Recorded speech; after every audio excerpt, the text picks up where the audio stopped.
Board of director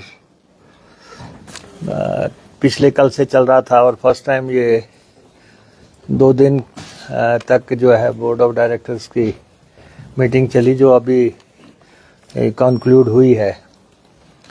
और इसमें जो फैसले लिए गए हैं वो प्रदेश की जनता तक पहुंचे, उसके लिए हमने आपको ये कष्ट दिया है आने का। और हमने लगभग 100 से भी ज़्यादा आइटम्स थी, जो एजेंडा था 100 से भी ज़्यादा का था, और सब इश्यूज़ पे डेलिब्रेशन किया और हमारे सारे बोर्ड ऑफ डायरेक्टर्स के सारे मेंबर्स जो थे इसमें प्रेजेंट थे। और मैं आपको बताना चाहता हूं कि पहले तो एचआरटीसी एक ऐसा कॉरपोरेशन है जिसने अपने यहाँ पे ओपीएस लागू किया, और ओपीएस लागू करने से 9099 कर्मचारी इसके दायरे में आए। 10,000 से ज़्यादा कर्मचारी हैं हमारे पास एट प्रेजेंट, और उनमें से 9,099 कर्मचारी जो है ओपीएस के दायरे में आए, जिन्होंने पहले एनपीएस ऑप्ट कर रखी थी। तो एक बहुत लगभग सारी एचआरटीसी ने ओपीएस को ऑप्ट किया है। और इसमें 170 के आसपास वो लोग हैं जो रिटायर हो गए थे। रिटायर होने के बाद वो एनपीएस में थे और उनको मामूली पेंशन लगनी थी, उनको भी हमने ओपीएस में आने का मौका दिया रिटायरमेंट के बाद, उन पेंशनर्स को भी। तो ऐसे लगभग 170 से ज़्यादा रिटायरी जो हैं उनको भी इसका बेनिफिट हुआ है। और 696 ऐसे पेंशनर हैं जिनको कि हमने, जो 74 साल से ज़्यादा के हैं, उन सबको ये सुनिश्चित कर लिया गया है कि रिवीजन ऑफ पेंशन जो 2016 से मिलनी थी उनको, 2016 से जो बैकलॉग था वो जो उनको मिलना था, और उनको 23 करोड़ रुपया देने की प्रक्रिया पूरी कर ली गई है। 23 करोड़ रुपया उन लोगों को जो 75 साल से ऊपर हो गए थे, और 2016 से उनको जो है रिवीजन ऑफ पेंशन होना था, तो वो हमने कर दिया। 23 करोड़ रुपया वो पेंशनर्स को जा चुका है। और उसके बाद हमारे 222 ऐसे पेंशनर थे जो कि रिटायर हो गए, लेकिन उनको पेंशन नहीं लगी थी काफ़ी अर्सा से। और आपने देखा होगा कि ये लगातार इशू चर्चा में था कि एचआरटीसी से लोग रिटायर हो गए और उनको वो पेंशन नहीं लगी। तो 222 सेवानिवृत्त जो कर्मचारी थे उनको पेंशन लगा दी गई, और कम्यूटेशन का राशि भी इसमें शामिल है, और 29 करोड़ रुपए उनके खातों में डाल दिया गया है। 29 करोड़ उनके खातों में डल गया है। तो ये भी एक इम्पॉर्टेंट फैसला है। और थर्ड, हमने ये जो मैनेजिंग डायरेक्टर को डायरेक्ट किया था, उसमें ये था कि सितंबर 2024 तक जितने भी सेवानिवृत्त पेंशनर है उनको जो है हमने ये कहा था कि DCRG, डेथ कम रिटायरमेंट ग्रेच्युटी जो है उनको दे दी जाए। तो वो भी हमने सुनिश्चित कर दिया कि उनको 34 करोड़ रुपया उनके खाते में डाल दिया गया है। और उसके बाद हमने कहा था कि अप्रैल 2023 से लंबित जो लीव एनकैशमेंट है उसका भुगतान कर दिया जाए। तो 23 करोड़ रुपया लीव एनकैशमेंट का उनके खातों में डाल दिया गया है। और 65, 70, 75 वर्ष की आयु पूर्ण करने वाले पेंशनों को जो क्रमशः 5, 10 और 15 पेंशन अलाउंस का भुगतान करने था सरकार की तर्ज पे, वो भी 3500 पेंशनर्स को जो उनका उसका फायदा देना था वो दे दिया गया है। और हमने ये सुनिश्चित कर लिया है कि जो महंगाई भत्ता प्रदेश सरकार के कर्मचारियों को मिल रहा है 45% का, वो 45% महंगाई भत्ता हमने निगम के कर्मचारियों को देने में जो डिसीजन किया था उसको इम्प्लीमेंट पूरी तरह कर दिया गया है। फिर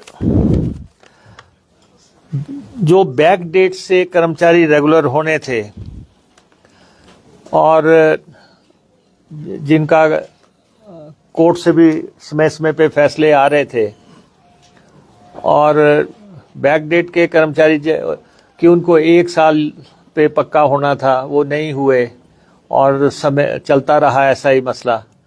और अब हमने जो है उनको बैक डेट रेगुलर का एरियर का लाभ दिया है और पहली किश्त में हमने 15.5 करोड़ रुपया राशि उनके खातों में डाल दी है और ये क्रम अब चलता रहेगा।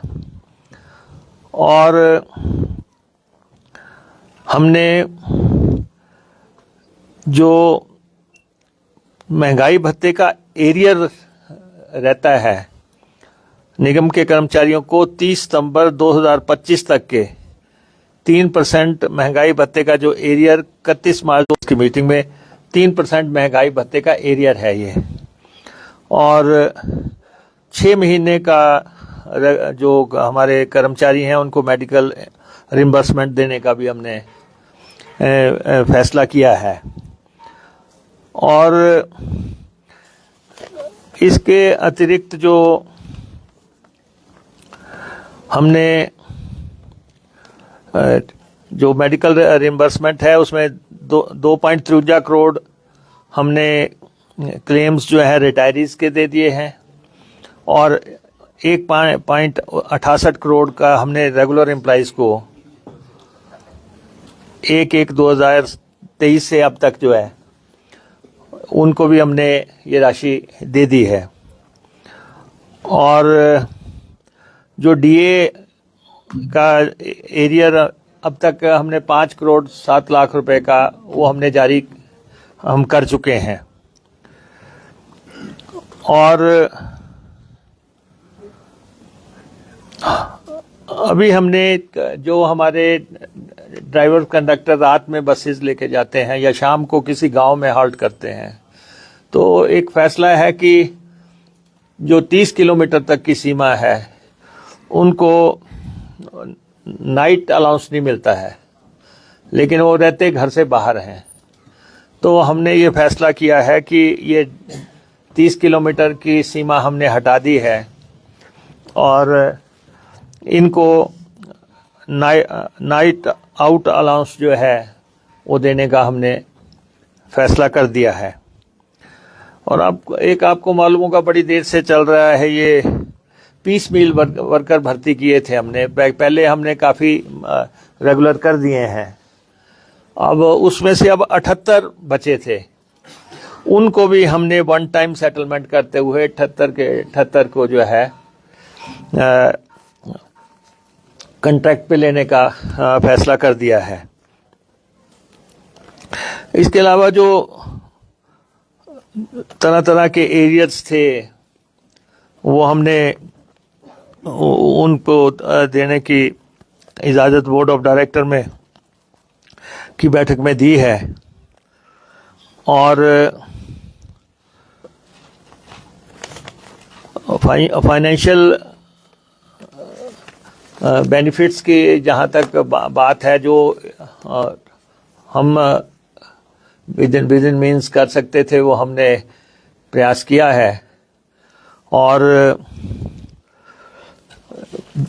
जब से ये प्रेजेंट गवर्नमेंट आई है, हम 36 महीने सरकार को आए हुआ है, तो 36 महीने की हम तनख्वाह दे चुके हैं, 36 महीने की पेंशन दे चुके हैं, इस महीने की हम तनख्वाह दे चुके हैं, और अब सिर्फ पेंशनर्स की इस महीने की पेंशन जो है हमें देनी रहती है। अदरवाइज हमें जो तनख्वाह और पेंशन को लेके जो बाहर चर्चा की जाती है, उसमें मैं बड़ा स्पष्ट हम कह देना चाहते हैं कि एक तारीख की लड़ाई है जरूर, कि वो कहते हैं कि आप हमें फलां तारीख तक जो है पे पेंशन दें, और क्योंकि हमें भी HRTC को स्टेट गवर्नमेंट से ग्रांट आती है, उस ग्रांट पे निर्भर होना पड़ता है। अदरवाइज अब तक जो भी पे एंड पेंशन बनती थी वो हमने दी है। और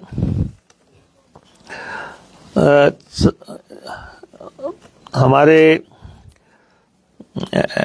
MD साहब क्योंकि IT के एक्सपर्ट हैं, और काफ़ी काम हमारा जो है HRTC के काम में बदलाव किया जा रहा है, और इसी के चलते जो है हिम बस कार्ड पोर्टल लॉन्च हुआ, और इसमें लगभग 21,000 लोग अब तक कार्ड बना चुके हैं। इसमें यह है कि कार्ड का पहले वो रहता था, क्योंकि हैंडमेड कार्ड होता था, कागज़ का कार्ड होता था, उसकी मिसयूज भी होती थी। अब ये है कि इसकी ऑथेंटिसिटी है कार्ड की, और वो कार्ड बन रहे हैं। और दूसरा, हमने जो हमारी एम्प्लॉइज़ की वेतन वगैरह जो हैं, उसका हमने HRTC ने एक्सिस बैंक, यूको बैंक और पंजाब नेशनल बैंक से कल ही का करार किया है। तो उनको जो है की तनख्वाहें जिस भी बैंक में जाएंगी, तो जो बैंक की स्कीम्स हैं, कोई इंश्योरेंस की स्कीम है, कोई दूसरी उनके स्कीम्स हैं, बैंक की जितनी भी रिलेटेड स्कीम होंगी, उसका सारा लाभ जो है एम्प्लॉइज़ को मिले। तो वो हमने करार किया कि अगर हम आपके खाते में पे एंड पेंशन भेजते हैं, तो वो उन सब स्कीमों को फ़ायदा जो है 3 बैंकों ने हमारे साथ करार कर लिया है, और MOU हमारे उनके साथ हो गए हैं। और एक इम्पॉर्टेंट काम ये हुआ, जैसे हमारी बुकिंग होती है वो हम बस अड्डों पे करते हैं, तो बस अड्डों के जो काउंटर्स हैं वहाँ पे होते हैं, और लोगों को ये करने के लिए बस अड्डे पे आना पड़ता है। लेकिन अब हमने लोक मित्र केंद्रों को ऑथराइज कर दिया कि गांव में बैठा आदमी लोक मित्र केंद्र में अपनी टिकट बुक कर लेगा, वहीं से तो उसको बस अड्डे में नहीं आना पड़ेगा। और इस ढंग से हमारी लगभग 6500 लोक मित्र केंद्र के आसपास हैं, तो हमारी बुकिंग जो है वो कई गुना बढ़ जाएगी, कि आदमी को गांव में घर में बैठे ही वो, और हिम बस कार्ड भी घर बैठे ही आदमी बना सकता है। घर बैठे कार्ड बनाएगा, और जो लाइनें लगती थी HRTC के दफ्तरों के बाहर, या फिर स्कूल के लोग मानते नहीं थे कि जी हमने नहीं बच्चों के कार्ड बना के देने, हालांकि उनकी रिस्पॉन्सिबिलिटी थी, लेकिन वो कहते थे HRTC में बनाओ जाके। लेकिन अब ये कार्ड जो हैं बिना कतार में लगे अब उपलब्ध हो सकेंगे। एक आप देख रहे थे कि बार बार खबरें छप रही हैं कि जी HRTC की बसें खराब हो रही हैं, हालांकि बसें तो एक फार्मूले के तहत ही चलती हैं और उसमें जो बस कंडम करने का तरीका है उसमें 9 साल पे बस कंडम 9 लाख पे बस कंडम होती है या 15 साल पे बस को कंडम किया जाता है। तो ये मोटे तौर पे एक थंब रूल है कि HRTC की बस को अगर हटाना है तो 9 लाख। और अब हमने ये फैसला लिया है, कमेटी MD साहब ने बनाई थी, उसकी रिकमेंडेशंस आ गई और उसमें हमने ये कर दिया है कि जो भी बसें अभी हमें 2.5 किलोमीटर के नीचे एवरेज दे रही हैं वो बसें हम सर्विस से हटा रहे हैं। 2.5 की एवरेज जहाँ भी आ रही है उसको हम हटा रहे हैं। सेकेंडली 9 साल से 15 साल के बीच में हमने फार्मूला बना दिया है। 10 साल पे, 11 साल पे, 12 साल पे, 13 साल पे, 14 साल पे, 15 साल से बस को अगर हटाना है तो उसको रिपेयर के साथ जोड़ दिया है कि कितनी रिपेयर जो है हमें अलाउ करनी है। जैसे 14 साल कोई बस हो गई, उसको 2.5 लाख रुपया अगर रिपेयर रिक्वायर्ड है तो हम उसको रिपेयर नहीं करवाएंगे, हम उसको हटा देंगे। ऐसे ही अगर 13 साल पे कोई बस 2 लाख से ज़्यादा मांगती है, 1 लाख से 1 लाख रुपया मांगती है, वो इन्होंने तय कर दिया फार्मूला उसको हटाने के लिए जो है। अभी तक एक सेट फार्मूले पे चल रहे थे तो, लेकिन अब जो है इस तरह अगले 2 महीने में 500 बसें जो हैं जिनकी वजह से हिमाचल की जनता को परेशानी नहीं हो रही थी, 500 बसें रोड से हटा दी जाएंगी। ये जो कहीं पे ख़राब हो जाती हैं या कहीं पे खड़ी हो जाती हैं और उसकी चर्चा फिर करते हैं, तो इसलिए 500 बसों को हटाने का फैसला किया गया है और उसका सारा मूल्यांकन कर लिया गया है HRTC के एक्सपर्ट्स ने। और रिप्लेसमेंट में हम पहले ही 297 इलेक्ट्रिक बसेस का ऑर्डर दे चुके हैं और सेकेंडली जो है 250 बसेस में का टेंडर हमने किया था डीजल की बसों का, क्योंकि उसमें सिंगल टेंडर आया तो वो हमने दोबारा से टेंडर करने के आदेश दे दिए हैं 250 बसों के लिए।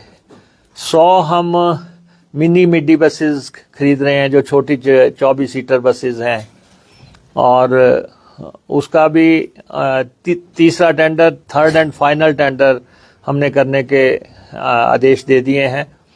और 100 जो है हमारे टेम्पो ट्रैवलर उसका भी फाइनल टेंडर करने के आदेश दे दिए हैं, क्योंकि जहाँ जहाँ सिंगल टेंडर्स आए हैं वहाँ हमने दोबारा से टेंडर करने के आदेश दे दिए हैं। तो 297 इलेक्ट्रिक बसेस हैं और 250 डीजल बसेस हैं, 100 जो है मिडी बसेस हैं और उसके बाद 100 जो हैं टेम्पो ट्रैवलर हैं और ये फ्लीट में आएंगे और 500 बसेस जो है फ्लीट से बाहर हो जाएंगी ताकि जनता के मुताबिक हम काम कर सकें, क्योंकि हम वेलफेयर स्टेट में हैं और HRTC पिछले 50 साल से जनता के कल्याण के लिए काम कर रही है। और अभी कुछ लोगों ने ये खबरें छापी थी कि 17-18 ऐसी बसेस हैं, इलेक्ट्रिक बसेस हैं जो नई बसेस थी 5-6 साल चली हुई हैं, वो सड़कों पे खड़ी हैं और HRTC ने उनको लवारिस छोड़ा हुआ है। उसमें ये है कि हमारे पास ये जो बसेस जब खरीदी गई इसमें बैटरी का क्लॉज साथ में नहीं जोड़ा गया कि जब एक बैटरी ख़त्म हो जाएगी तो कंपनी द्वारा से बैटरी देगी, वो क्लॉज मिसिंग था। तो इसलिए ये बसेस खड़ी हो गई। डिपार्टमेंट का मानना है कि ये बसेस अभी 6-7 साल तक सर्विस दे सकती हैं बशर्ते इनकी बैटरी खरीदने की इजाज़त दे दी जाए। और इसलिए ये 22-23 लाख रुपए की बैटरी आती है इसकी और करार सही नहीं था, जिस वजह से दोबारा बैटरी नहीं इनमें पड़ी, तो वो हमने आज उनको इन बसेस में भी नई बैटरी डाल के इनको अगले 6-7 साल तक इस्तेमाल करने की हमने इजाज़त दी है। और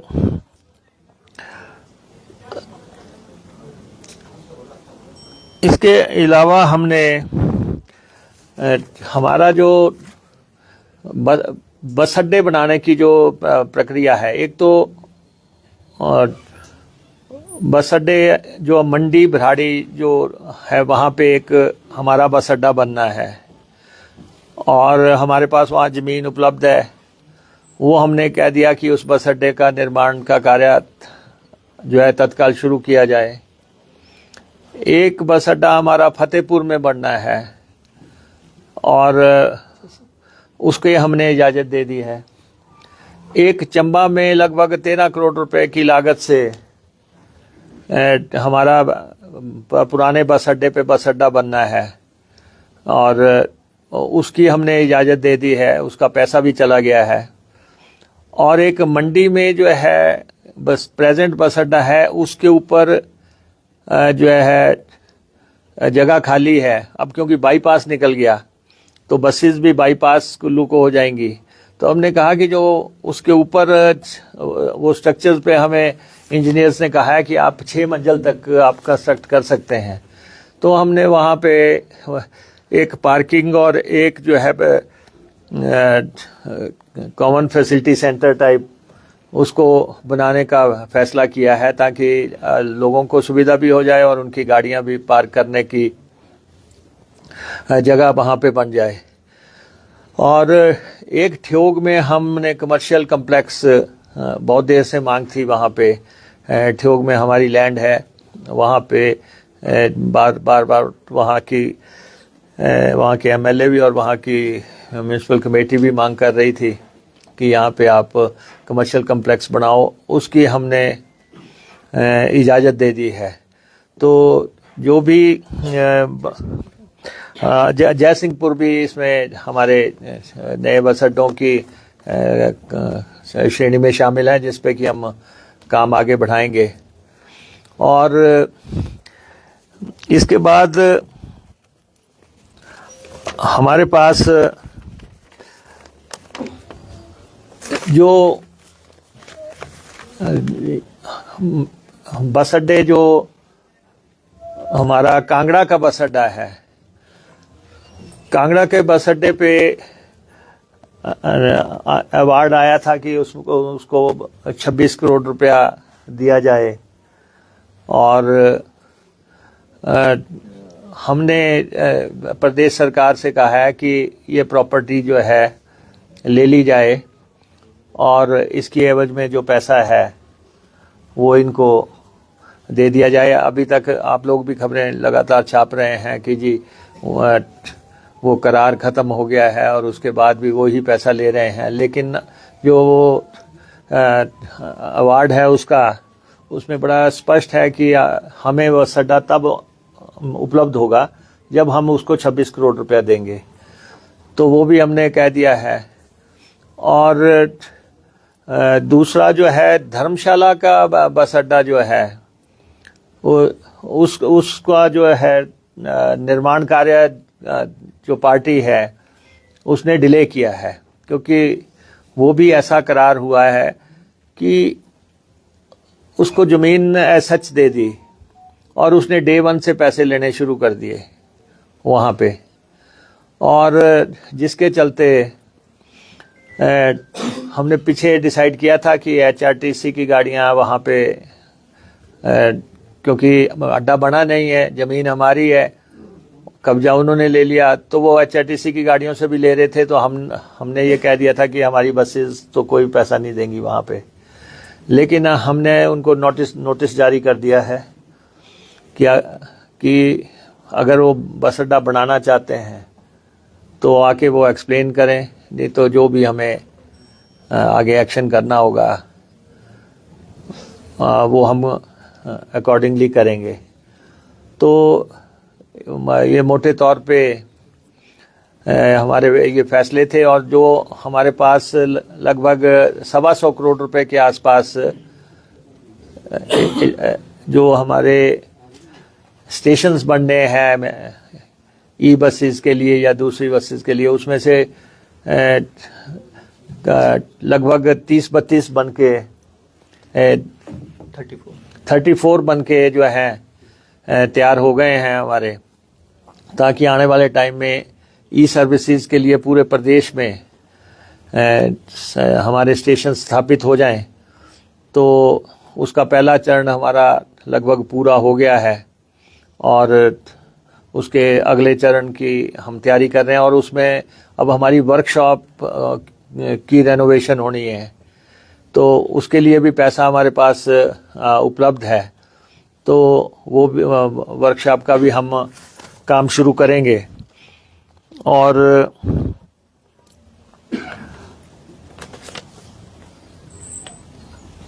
हमारे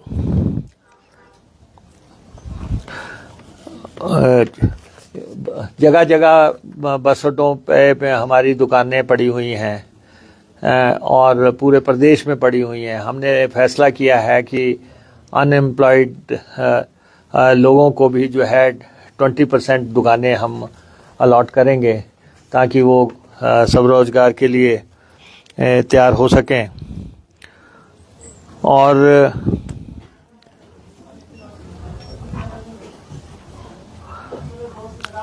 टेलीकॉम ऑपरेटर्स को हमने रूफ टॉप टावर्स लगाने की विजुअल साइट्स पे इजाज़त दी है कि जहाँ पे भी, और हमने ये भी फैसला किया है कि जो बिग ब्रांड्स हैं उनको हम अपने बस अड्डों पे इनवाइट करेंगे। जितने भी बड़े ब्रांड्स हैं वो आना चाहते हैं हिमाचल प्रदेश में, लोग उनको जगह जगह दे रहे हैं, तो HRTC भी उनको स्पेस ऑफर करेगी। और ऐसे ही जो हमारे गेस्ट रूम के बस स्टैंड के साथ गेस्ट रूम है, और वहाँ पे लोगों को स्टेइंग फैसिलिटी के लिए वो भी हम यूथ को आउटसोर्स करेंगे कि लड़के लोग जो हैं उनको इस्तेमाल करके जो है अपने रोजी रोटी कमा सकें। तो ये इस तरह के फैसले जो हैं, और ये है real time monitoring of the rented shops, parking lots, vacant properties, lands, asset management software जो है तैयार किया है उसके लिए, एसेट मैनेजमेंट सॉफ्टवेयर, ताकि इन चीज़ों का नियंत्रण जो है सही तरीके से किया जा सके। तो ये कुछ ऐसे फैसले हैं जो कि मैं समझता था कि आपके ध्यान में लाए जाएं, और HRTC पूरी तरह अपने कर्मचारियों के लिए, अपने पेंशनर्स के लिए समर्पित भाव से काम कर रही है, और जो भी संभव है वो हम करने का प्रयास कर रहे हैं। और एक हमने HRTC की तरफ से एप्रिसिएशन अवार्ड्स जो हैं सालाना देने का फैसला किया है। हर साल जब हमारा सालाना डे आएगा, 50 साल तक हो गए, उसमें कि जिन लोगों ने अच्छा काम किया है उनके लिए हम एक कार्यक्रम उस दिन आयोजित करेंगे, जिसमें अवार्ड्स उनको देंगे जिन्होंने एक्सीडेंट नहीं किया है, जिन्होंने कोई टांका नहीं लगाया है, जिन्होंने ईमानदारी से काम किया है, जिन्होंने कोई ऐसी उपलब्धि की है HRTC के लिए जो कि आप लोगों ने उजागर की है पब्लिक में। तो हर तरफ से, और उसमें हम हमारी जितनी भी कंपनीज़ हैं उनको भी हम इन्वॉल्व करेंगे, क्योंकि हम डीजल लेते हैं और उसके बाद गाड़ियां खरीदते हैं और पुर्जे लेते हैं। तो जितने भी है वो सब लोग एक हर साल एक बड़ा कार्यक्रम जो है हम आयोजित किया करेंगे, जिसके की, और इसके हमने जिन लोगों की डेथ हो गई है और उन पेंशनरों की, और उनका जो है पैसा जो है ग्रेच्युटी देनी है, तो सरकार का ने फैसला किया है कि 20% ग्रेच्युटी जो है सरकार ने देने का फैसला किया। तो हमने कहा हम भी जिन लोगों की डेथ्स हो गई हम भी वो पैसा जारी करेंगे। और एक हमने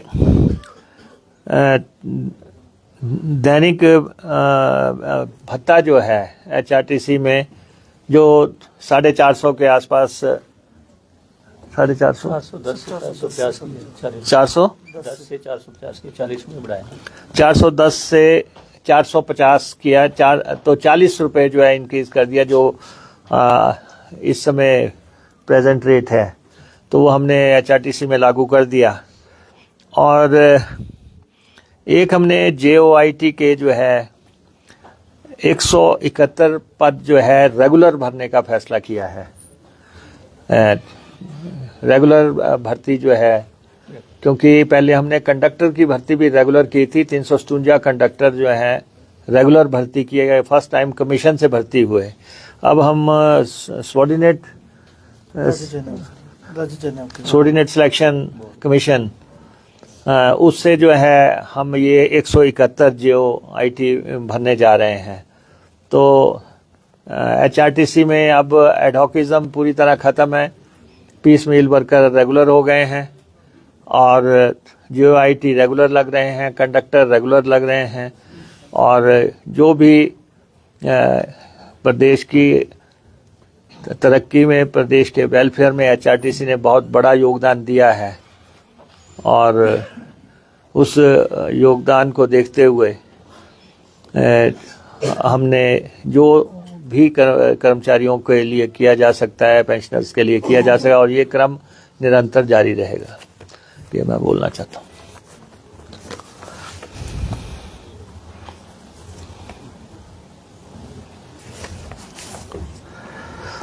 सर ये जो आनी है अभी, जो हम कह रहे हैं कि 2 महीने में रिप्लेस हो जाएगी 500, नहीं 500 बसें तो हट जाएंगी, बाकी रिप्लेसमेंट है वो उस टाइम तक आ जाएगी। नहीं, ऐसा है कि HRTC के पास बसों की कमी नहीं है। HRTC का फ्लीट जो है 3200 बसों का फ्लीट है। तो एक फार्मूले के तहत बसेस हटनी है। एक तो जो 12 मीटर लंबी बसेस आई थी हमें, वो हिमाचल प्रदेश में जो है एक सही एक्सपेरिमेंट नहीं रहा उन बसों का। वॉल्वो में तो वो ठीक है, लेकिन जो दूसरी बसेस हैं वो लोकल में वो कामयाब नहीं हुई बसेस। तो वो बसेस कुछ खड़ी रहती हैं, कुछ को कहीं ना कहीं चलाने की कोशिश करते हैं।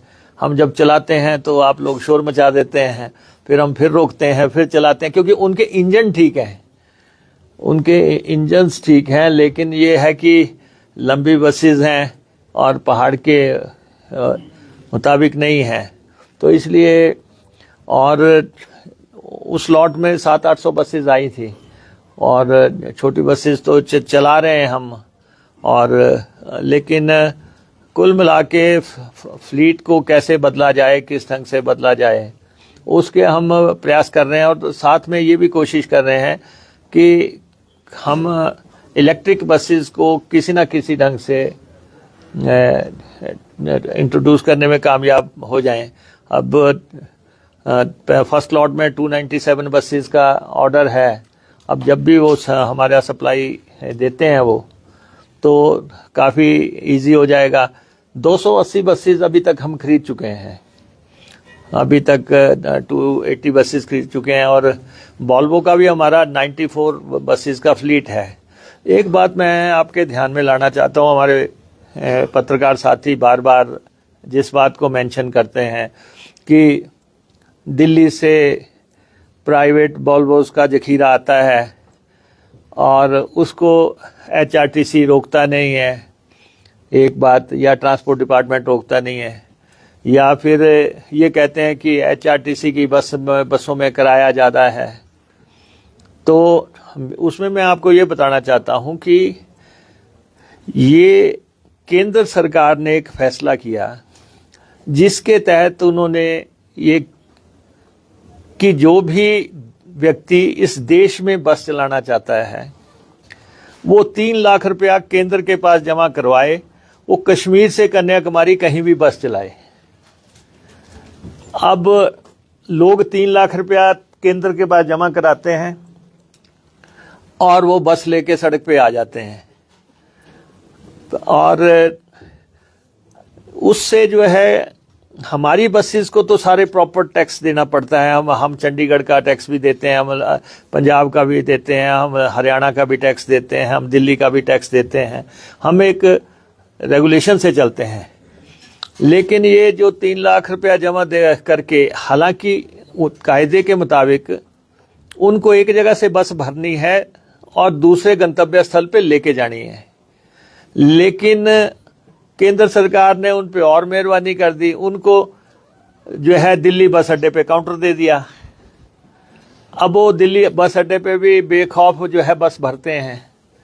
फिर वो जो है करनाल में भी सवारी उठाते हैं, कुरुक्षेत्र में भी उठाते हैं, वो चंडीगढ़ से भी उठाते हैं और फिर आगे आते हैं। यहाँ हम जब उनको रोकने का प्रयास करते हैं तो यहाँ विपक्ष के लोग कहते हैं टूरिज्म को नुकसान हो रहा है। लेकिन असल में मेन बात यह है कि ये 3 लाख का जो कंसेप्ट है ये यूनियन गवर्नमेंट ने लागू किया और ये पूरे देश में बसें जा रही हैं। ये सिर्फ हिमाचल ही नहीं आ रही हैं कि धर्मशाला, डलहौजी या मनाली जा रही हैं, ये पूरे देश में जा रही हैं। अच्छा, ये अगर ये काउंटर पे बस 2 बसें लगाते हैं, अगर इनकी एक भरी तो ये तो दोनों बसों की सवारी एक में डालते हैं और कहते हैं कि चलो। फिर ये किराए का भी उसी समय तय कर लेते हैं कि अभी किराया हमें 700 लेना है, अभी हमने 600 लेना है, अभी 800 लेना है। हमारी बसें रेगुलेशन से चलती हैं, हमारा ड्राइवर को ये अधिकार नहीं है कि वो टिकट का जो है कोई आकार बदल दे, उसको तो वही लेना पड़ेगा जो है तयशुदा मानकों के द्वारा लेना है। तो इसलिए ये कहना कि ट्रांसपोर्ट डिपार्टमेंट इनको नियंत्रित नहीं कर रहा, वो तो हमारे नियंत्रण से बाहर है। हम तो अदालत में गए हैं, हम अदालत में गए हैं कि ये बसें जो हैं अगर चलनी भी हैं तो इनकी पहले लिस्ट बननी चाहिए कि इसमें कौन सी सवारियां चढ़ी हैं और ये कहाँ जा रही हैं, किस होटल में जा रही हैं, कहाँ रुकेंगे और कौन सा ये टूर लेके जा रहे हैं। लेकिन अब वो पूरे देश में ही इस ढंग से जो है उनका प्रचलन हो गया। उनका तो ये है ना, उन्होंने तो वहां का दिल्ली को लिख के देना है कि हम 3 लाख रुपया जमा करा रहे हैं, हम जो है दिल्ली से धर्मशाला चलेंगे, तो बस 3 लाख ही है। वैसे तो मैंने ट्रांसपोर्ट एमडी साहब को कहा है आप भी कुछ जो है रास्ता तलाशो, आप भी 3 लाख ही जमा कराओ, आपने क्यों 25 लाख टैक्स जमा कराना तो इतना भारी भरकम हम टैक्स देते हैं। तो लेकिन ये देश के कानून है, उसके मुताबिक कुछ चीजें हमारे बस में नहीं है। सर ये हिमबस कार्ड कब इसकी लास्ट डेट है सर, तय करिए सर? किसका? जैसे हिमबस कार्ड बन रहे हैं लोगों के 21,000 कार्ड, आप 21,000 कार्ड बन रही है। ये हिमबस का जो है ना, ये रियायती सेवाओं के 31 जनवरी के बाद मैंडेटरी होगा। ये रियायती सेवाएं जो हैं अब उसके लिए ये बहुत कामयाब मॉडल साबित हो रहा है।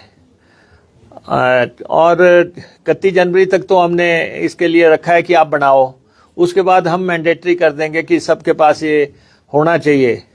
और ये एक अच्छा पहचान भी है और इससे हमें भी स्पष्ट हो रहा है कि कौन लोग रियायती चलने वाले हैं, कौन कितना किराया हमारा, क्योंकि हमने भी स्टेट गवर्नमेंट से पैसा लेना होता है, तो हमारी भी कैलकुलेशंस जो हैं, ये मॉडल वैसा ही मॉडल है जैसा आपने देखा कि हमारा अभी जो पेंशनर्स पे चल रहा है कि उसमें पता लगा कि 32,000 लोग जो जिनकी डेथ हो चुकी थी वो पेंशन ले रहे थे।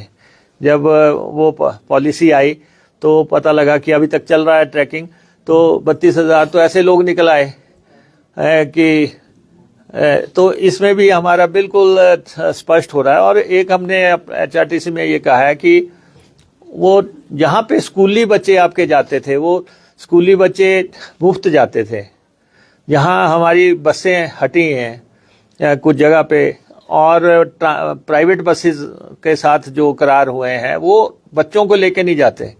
तो हमने कहा कि जो स्कूली बच्चे हमारा जिम्मा है कि वो स्कूल पे ढंग से पहुँचे, समय पे पहुँचे, तो वो हम द्वारा कैलकुलेट करा रहे हैं कि जहाँ भी 10 बच्चे से ज़्यादा कहीं बच्चे परेशान हो रहे हैं एक जगह पे, वहाँ बस नहीं आ रही है, वहाँ बसों को कैसे हमने चलाना है, उस मॉडल पे भी हमारा HRTC वर्क करेगा, ताकि किसी को जो महिलाएं हैं, जो मतलब आम महिलाएं हैं, जो रियायती नहीं है, 28 कैटेगरी आपकी रियायती है, तो क्या उनको भी उठाना पड़ेगा? बस कार्ड उनके लिए आवश्यक है? विमेन कंसेशन के लिए नहीं, 28 कैटेगरीज हैं, उनको बढ़ाना पड़ेगा। नहीं, वो 28 का पार्ट है ना, वो रियायती आप चाहे प्रेस वाले क्यों ना हो, आपको भी बनाना पड़ेगा। अगर आपने हमारी बस में रियायत पे चलना है तो जो भी 28 कैटेगरीज हमारे से रियायत लेती हैं उनको हमने रिक्वेस्ट किया है कि वो कार्ड बना लें, ताकि ना तो उनको असुविधा हो, ना ही जो है कॉर्पोरेशन को कोई दिक्कत आए। HRTC में युक्तिकरण होगा, सीएम साहब कह रहे हैं कि बड़े अधिकारियों की फौजें हैं, जबकि जरूरत हमें ड्राइवर कंडक्टर्स की है, तो युक्तिकरण होगा HRTC में? नहीं, देखिए ऐसा है कि जहाँ तक युक्तिकरण की बात है, हमारे पास कुल मिला के, हमने एक्सरसाइज कर ली है, हमारे पास कुल मिला के 74 ऑफिसर हैं, 74 ऑफिसर्स हैं, और जो क्लास 1 एंड 2 के ऑफिसर हैं। हम अब 3200 बसें चलाते हैं, हमारे 10,000 के आसपास एम्प्लॉई हैं। एम्प्लॉइज़ पे, ऑफिसर पे हमारी तनख्वाह सिर्फ 1% खर्च होती है, और जैसे हमारे 12 ज़िले हैं, हमारे 6 ज़िलों में जो है RMC नहीं है, तो हमने ट्रैफिक के लोगों को डिप्यूट किया हुआ है। तो आज भी उस पर काफ़ी एक्सरसाइज हुई, कुछ पोस्टें हम हटा रहे हैं, कुछ पोस्टें युक्तिकरण के तहत हमें जो चाहिए, हमें मैकेनिक चाहिए हैं, हमें स्टोर कीपर्स चाहिए हैं, तो कुछ पोस्टें हमने आज हटाई हैं, और उनकी जगह जो पोस्टें हमारे लिए ज़रूरी हैं उन पोस्टों को हम ऐड कर रहे हैं। जैसे उसी क्रम में हम 171 पोस्टें जो है JTO की, JOIT की हम भरने जा रहे हैं। तो लगातार प्रयास है कि HRTC में रेगुलर भर्ती हो, उस क्रम में हम आगे बढ़ रहे हैं। HRTC में 680 कर्मचारियों को अब तक हम नौकरी दे चुके हैं, 680 प्रेजेंट गवर्नमेंट बनने के बाद, 357 तो जिसमें रेगुलर कंडक्टर ही हैं, और बाकी भी हम भर्ती कर रहे हैं, रैशनलाइजेशन भी कर रहे हैं, और जो भी इनकम बढ़ाने के जो भी मेजर्स हैं वो हम ले रहे हैं। स्टेट गवर्नमेंट की जो हमारे से एक्सपेक्टेशंस हैं HRTC से, वो भी हम कर रहे हैं। कुछ बस अड्डे हमने जो है ट्रांसपोर्ट डिपार्टमेंट को दे रहे हैं हम, कुछ जो ड्राइविंग इंस्टीट्यूशंस हैं वो, उससे इनका कोई काम नहीं है, वो हम कह रहे हैं वो ट्रांसपोर्ट डिपार्टमेंट को वो ले लें। और तो इसलिए सारा व्यवस्था देखी जा रही है, और जो भी हो संभव है आय बढ़ाने के लिए वो कदम उठा रहे हैं। जो भी टेक्नोलॉजी को रिन्यूअल के लिए ज़रूरत है वो हम कर रहे हैं, और उसके अलावा जो कोशिश है कि बेहतरीन तालमेल से हम नई गाड़ियां डाल सकें, नया फ्लीट कर सकें, और पुराने फ्लीट को हम हटा सकें। तो प्रयास हमारे लगातार चल रहे हैं। आपने एक बात कही कि 171, आपने कहा कि 171 JOIT के रेगुलर पद भरे जाएंगे, एड हॉक नहीं होंगे। इससे पहले ने आपने कहा था कि हमने जो कंडक्टर भर्ती की वो भी HPPSC के माध्यम से की। तो सीएम की एड हॉक नीति पर आपको, आपकी स्टेटमेंट को व्यंग्य या तंज समझा जाए? नहीं, ऐसा है ना, तंज तो आप किसी भी चीज़ को समझ सकते हैं। आप बड़े लोग हैं, हम छोटे लोग हैं तो इसलिए हमारा ये है कि एचआरटीसी में हम किस ढंग से रेगुलर नौकरियां दे पाएं, और एचआरटीसी एक मॉडल हो जाएगा। अब एचआरटीसी एक मॉडल हो जाएगा रेगुलर सर्विस का, क्योंकि कंडक्टर आपने कभी नहीं सुने होंगे कि कमीशन से भर्ती हुए। फर्स्ट टाइम 357 कंडक्टर जो हैं कमीशन से भर्ती हुए हैं, और जो उनका पेपर था जो मैंने देखा, तो मैं नहीं समझता कि अच्छा व्यक्ति भी जो है उसका जवाब दे पाए। तो वो लौट आया है कंडक्टर्स में, वो लोग आए हैं जिन्होंने ऐसे क्वेश्चंस के जवाब दिए हैं। तो ठीक है, हमने कंडक्टर भर्ती किए हैं, रेगुलर किए हैं। हम JOAIT जो है भर्ती करने जा रहे हैं, ये भी हम रेगुलर कर रहे हैं। तो कम से कम, और हमने पीस मील जो थे उनको अगर कॉन्ट्रैक्ट पे ले आए हैं, तो हमने काफ़ी कोशिश की है कि कर्मचारियों को, अच्छा फिर OPS हमने लागू की। OPS 9,099 लोगों को OPS में लाना ही 10,000 में से एक बहुत बड़ी सफलता है कि लोगों को हम OPS के दायरे में ले आए, और जिन लोगों को लगनी नहीं थी उनको भी हमने जो है OPS लगाई है। तो रिफॉर्म्स का दौर चल रहा है। जो हम कर सकते हैं हम कर रहे हैं, बाकी जो आप समझते हैं वो आप भी समझते जाओ। इसमें तो रखेंगे ये जॉब ट्रेनिंग नहीं होगी, सीधे डायरेक्ट लगेंगे। पहले जॉब ट्रेनिंग होगी। नहीं, ऐसा ना, वो तो गवर्नमेंट की नीति क्या है, वो भी रेगुलर की नीति है ना, वो कोई वो नहीं है। लेकिन ऐसा है, हम अब गवर्नमेंट ने सेक्रेटेरिएट स्तर पे जो है एक डिपार्टमेंट बनाया है, डायरेक्टोरेट ऑफ रिक्रूटमेंट, और हम उसके बाद भर्ती होगी। जो हमीरपुर में हमारा अधीनस्थ चयन बोर्ड या कमीशन जो भी है, उसको हम भर्ती दे रहे हैं। तो 171 लोग वहाँ से भर्ती होंगे, लेकिन हमने कोई भी आउटसोर्स भर्ती को यहाँ पे नहीं दिया, क्योंकि पीस मिल की इतनी बड़ी भर्ती हो गई थी किसी समय में, क्योंकि उनको रेगुलर करते हुए, उनको सरकारी नौकरी में कॉन्ट्रैक्ट में लाते हुए बहुत टाइम लग गया। और हमने अभी आके काफ़ी लोगों को कोशिश की है कि उनको उनका ड्यू मिले। कर्मचारी को हम उसका ड्यू देना चाहते हैं, पेंशनर को उसका ड्यू देना चाहते हैं, और हम दे रहे हैं। और जो भी हमारे डायलॉग भी लगातार हो रहे हैं, लेकिन ये है कि मेरा आपसे भी आग्रह है कि आप भी लगातार एचआरटीसी में सफ़र करते रहें। हर आदमी के मन के एचआरटीसी बहुत नज़दीक है, और एचआरटीसी ही एक ऐसी सर्विस है जो कि हर वहाँ जाती है जहाँ पे लास्ट आदमी को छोड़ने जाती है। और घाटे के रूटों पे एचआरटीसी ही चलती है। जितने भी घाटे के रूट हैं, लगभग 94% रूट घाटे के हैं, लेकिन एचआरटीसी चलती है। रियायती सफ़र सिर्फ एचआरटीसी ही कराती है, कि कोई और बच्चों को जो है बस में नहीं चढ़ाता। लेकिन हमने जो है बच्चों को लेके जाना है, महिलाओं को लेके जाना है, ये एचआरटीसी ही करती है। तो इसलिए चाहे वो घाटे के रूट हों, चाहे वो रियायती सफ़र हो, और चाहे कोई कार्यक्रम हो, हर जगह डिज़ास्टर में एचआरटीसी ने बहुत रोल प्ले किया है।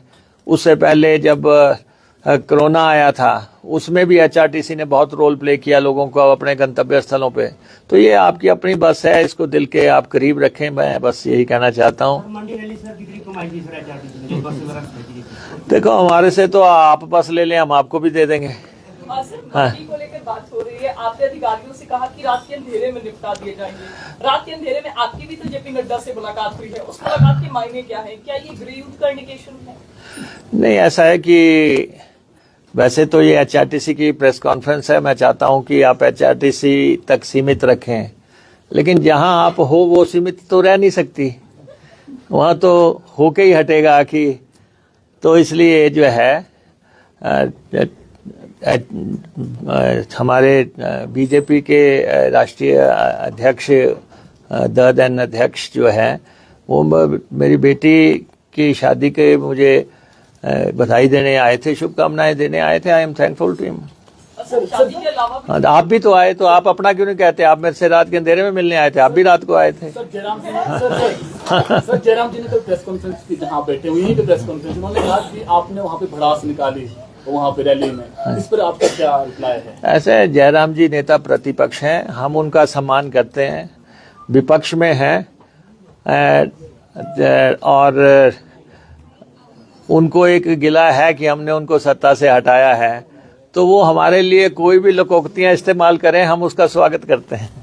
आपने 32,000 ऐसे कर काफी पेंशन दे रहे हैं, ये कौन लोग?